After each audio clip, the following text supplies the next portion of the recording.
Irmãos, boa noite, irmãs, que a paz de Jesus esteja conosco em nossos corações.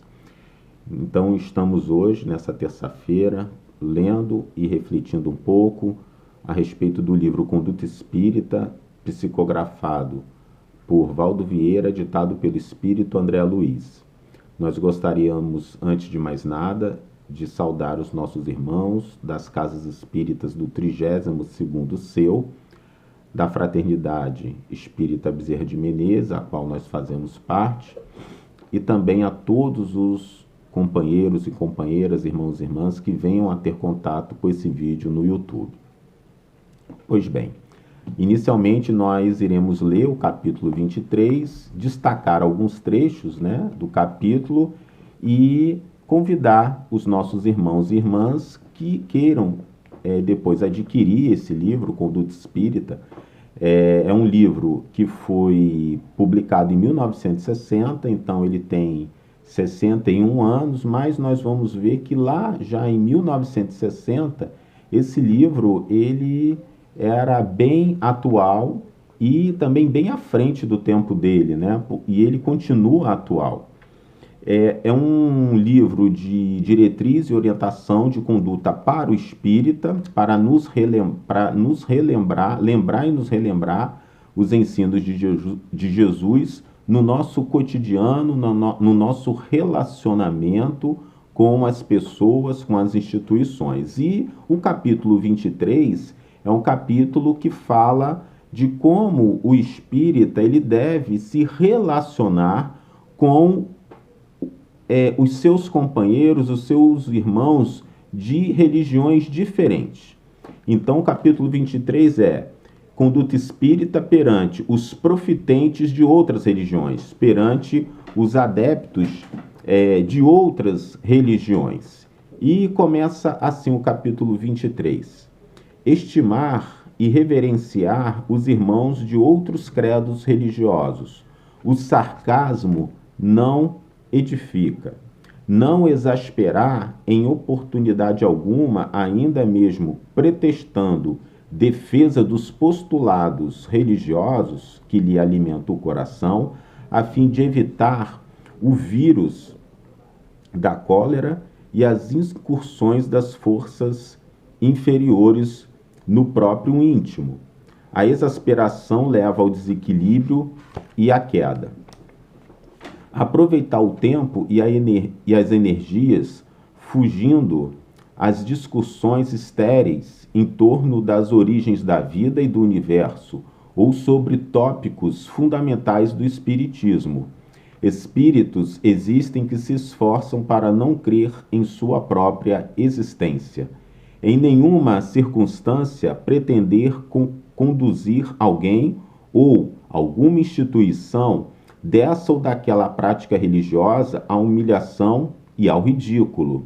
O sol, em nome de Deus, ilumina o passo de todas as criaturas. Suportar construtivamente as manifestações constantes de cultos exóticos e estranhos à simplicidade e pureza do espiritismo, oferecendo tanto quanto possível auxílio e cooperação sem pretensiosas exigências aos companheiros que a tais cultos se prendem. Muitos irmãos distantes serão, em futuro próximo, excelentes cultores da doutrina espírita. A título de preservar o corpo doutrinário do espiritismo ou de defender a verdade, não faltar com compreensão espírita, cristã, nem agarrar-se a conceituações radicais e inamovíveis. Quando apaixonado e desmedido, o zelo obscurece a razão. Sistematicamente, não impor ou forçar a transformação religiosa dos irmãos alheios à fé que lhe consola o coração. Toda imposição em matéria religiosa revela fanatismo. Silenciar todo impulso e polêmicas com irmãos aprisionados a caprichos de natureza religiosa. Discussão em bases de ironia e azedume é pancadaria mental. Bem, Esses foram os ensinos que André Luiz nos passa no capítulo 23, de como o espírita ele deve se portar, se conduzir diante de outros companheiros nossos, diante de outros irmãos de religiões diferentes da nossa. Ou seja, a melhor, digamos assim, divulgação que o espírita pode fazer da doutrina espírita é o seu próprio exemplo, é a sua própria conduta, é o seu próprio comportamento, né? Se nós pudéssemos resumir esse conjunto de ensinos que André Luiz trouxe no capítulo 23, nós poderíamos resumir dessa forma: a melhor divulgação que o espírita pode fazer é por meio da sua conduta, é por meio do seu exemplo. Então, não é por meio da fala, da pregação, do proselitismo, das discussões estéreis no campo da religião ou da fé. Não é essa a melhor conduta que o espírita deve ter. O espírita, a melhor divulgação que ele faz da doutrina é colocando em prática e assumindo essa postura que André Luiz nos traz no capítulo 23. Então, nós, ainda espíritas, muitas vezes caímos nessas armadilhas.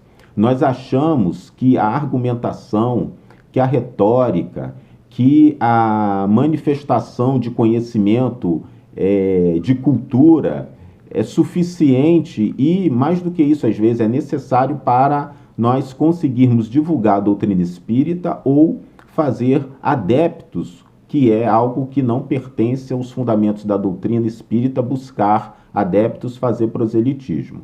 Então, muitas vezes, o espírita ele se engana, seguindo esse caminho ou assumindo essa conduta. E André Luiz deixa bem claro que esse tipo de comportamento, esse tipo de postura, não é espírita e não é cristão. Então, é claro que nós temos as nossas imperfeições, vez ou outra iremos incorrer em alguns desses equívocos, desses deslizes, mas devemos estar vigilantes, atentos, para que não venhamos assumir, vez ou outra, essas práticas, quando não assumir essas práticas de maneira permanente, de forma constante. Nós destacamos alguns trechos que mais nos chamam a atenção. Todos os ensinamentos aqui são importantes, tá? Então, nós vamos comentar alguns e depois nós convidamos os nossos irmãos a ter acesso ou a adquirir esse livro, Conduta Espírita, na livraria espírita ou na compra por meio da internet. Se eu não me engano, nós já encontramos esse livro, Conduta Espírita, em PDF gratuitamente, de forma lícita. Enfim, mas vamos lá. Um ponto que eu destaquei aqui do texto, que eu achei muito interessante, e tudo é muito atual, é a questão que hoje, atualmente, nós chamamos de tolerância religiosa. Interessante, lá em 1960, há 61 anos atrás, esse livro já tocava nesse ponto. A necessidade de nós termos tolerância, compreensão e respeito ao companheiro de religião diversa da nossa. Olha o que André Luiz ele nos traz nesse item aqui. Suportar construtivamente as manifestações constantes de cultos exóticos e estranhos, a simplicidade e pureza do espiritismo, oferecendo tanto quanto possível auxílio e cooperação sem pretensiosas exigências aos companheiros que a tais cultos se prendem. Muitos irmãos distantes serão em futuro próximo excelentes cultores da doutrina espírita. Então, muitas vezes nós podemos ter um amigo, uma amiga, um tio, uma tia, alguém próximo de nós que é adepto a uma religião, e essa religião, muitas vezes, no nosso modo de entender, é uma religião exótica, né? Usa roupas exóticas, realiza práticas e rituais que que no nosso entendimento são exóticos, são diferentes da nossa religião e desnecessários. No entanto, André Luiz, ele salienta que nós não devemos assumir nenhuma postura de superioridade ou nenhuma crítica ou nenhuma acusação. Isso é compreensível para nós que somos espíritas. Por quê? Porque nós espíritas, reencarnacionistas que nós somos, nós compreendemos que todos nós já passamos por uma diversidade de religiões em existências passadas e que muitos irmãos estão também passando por muitas e por uma diversidade de religiões na atual existência. Então, esse é apenas um dos motivos pelos quais nós precisamos e devemos ter compreensão e entendimento àquele companheiro que professa uma religião que tem rituais, que tem roupas, que tem músicas, que tem toda uma forma diferente da nossa. Então, isso é o que nós poderíamos chamar hoje de tolerância religiosa, respeito, até porque todos nós somos filhos de Deus. E se todos nós somos filhos de Deus, o respeito mútuo um ao outro, o reconhecimento de que o outro, ele tem total direito e liberdade de exercer e de manifestar o seu credo, a sua religião, como lhe aprouver. Então é de fundamental importância. E volto a dizer, a melhor divulgação que o espírita pode fazer do espiritismo é ter uma conduta equilibrada, discreta, de apoio, de respeito. Agindo assim, nós, espíritas, sempre estaremos levando a doutrina espírita, manifestando a doutrina espírita de forma que as pessoas com certeza irão se interessar. Ou seja, quando nós buscamos nos transformar, sermos pessoas melhores e damos mostra disso, é claro que isso chama a atenção das pessoas. E é claro que isso também vai atrair as pessoas a essa doutrina. Agora, quando nós, enquanto espíritas, nós assumimos uma postura arrogante, de achar que a nossa religião é a melhor, de que vendo falhas na religião alheia, então, nesse caso, nós não estaremos fazendo uma boa divulgação da doutrina espírita. A melhor divulgação da doutrina espírita é feita pelo próprio espírita. E o espírita, ele sempre é responsável pela doutrina espírita e ele é sempre o representante do espiritismo onde quer que ele esteja. O representante do espiritismo não são somente os grandes expositores, aqueles companheiros que têm trabalho de maior abrangência a nível nacional, regional. Todo espírita, ele é um representante do espiritismo onde quer que ele esteja, na família, no trabalho, na via pública, no centro espírita, diante de outras religiões, perante a política, enfim. Então, o espírita, ele, onde estiver, ele é o representante do espiritismo. O espírita, ele não tem representante, ele é o próprio representante do espiritismo. Outro ponto que nós destacamos, e aqui, a título de preservar o corpo doutrinário do espiritismo ou de defender a verdade, não faltar com a compreensão espírita cristã, nem agarrar-se a conceituações radicais inamovíveis.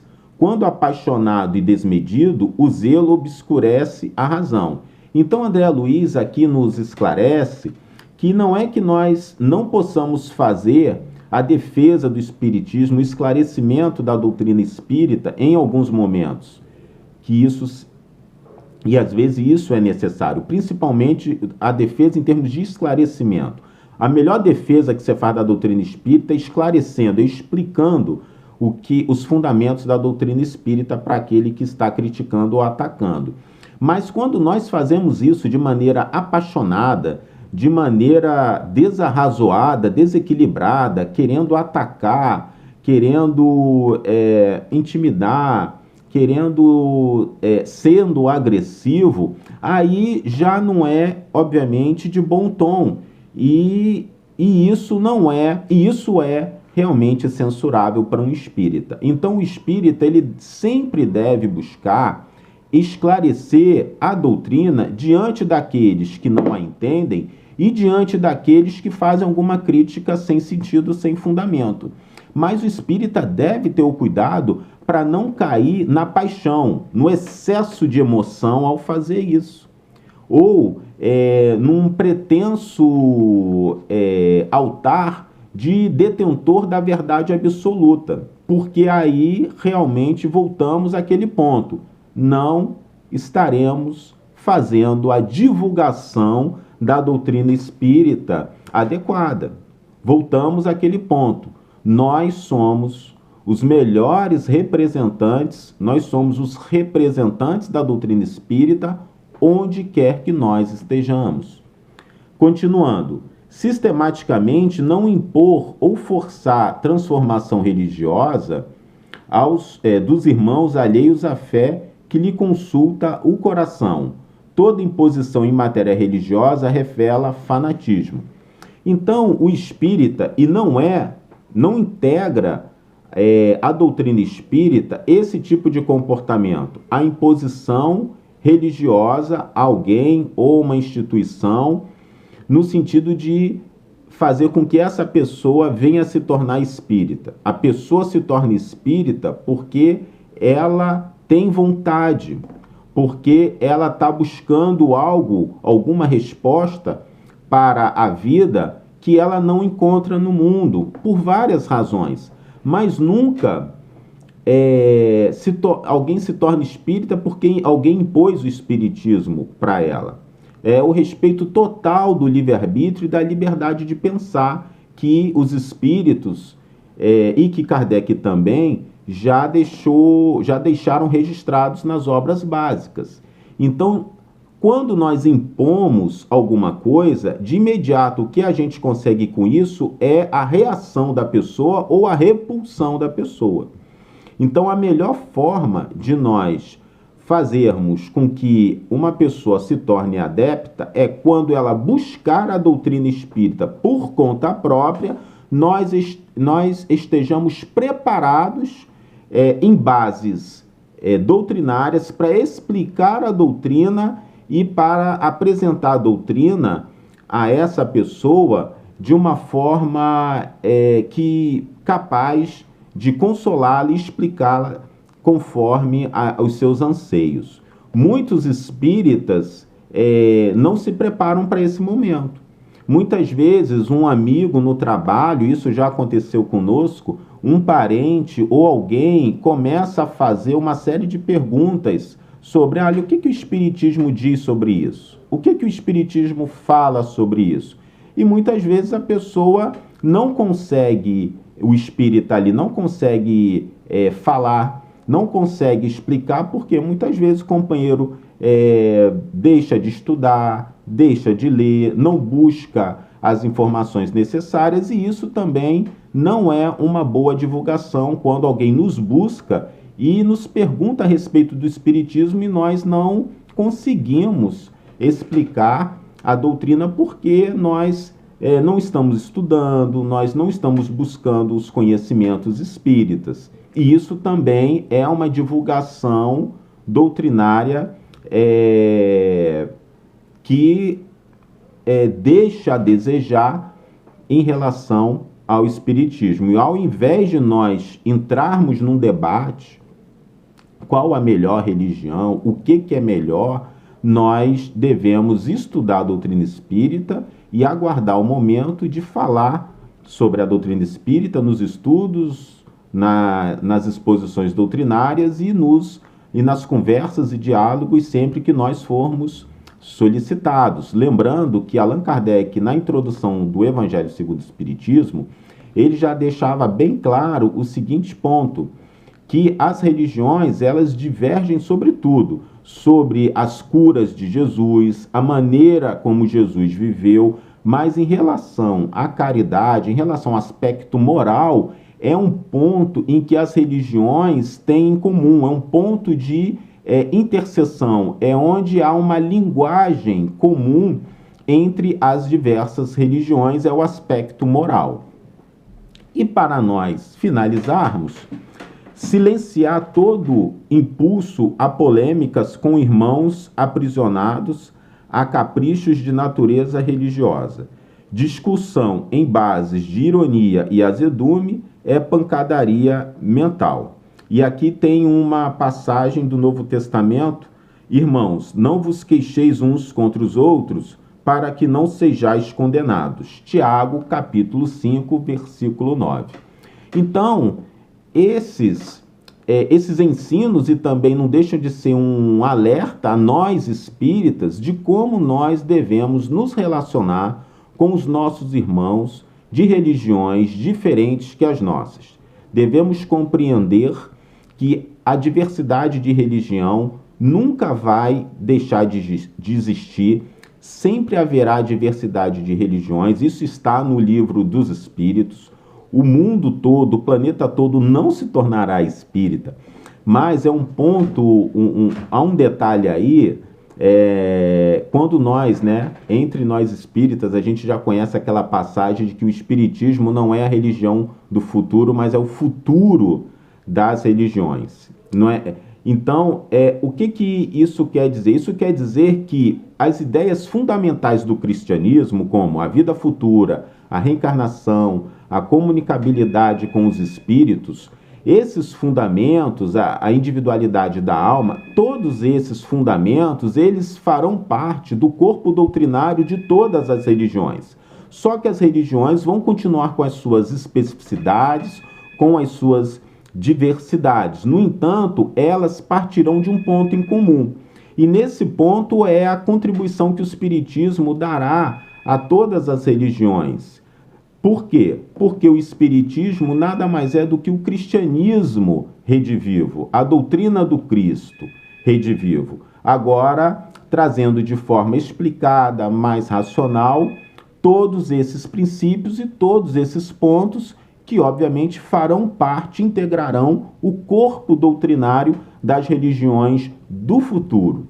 Que a paz de Jesus estejam com todos. E na próxima terça-feira teremos mais um capítulo do livro Conduta Espírita.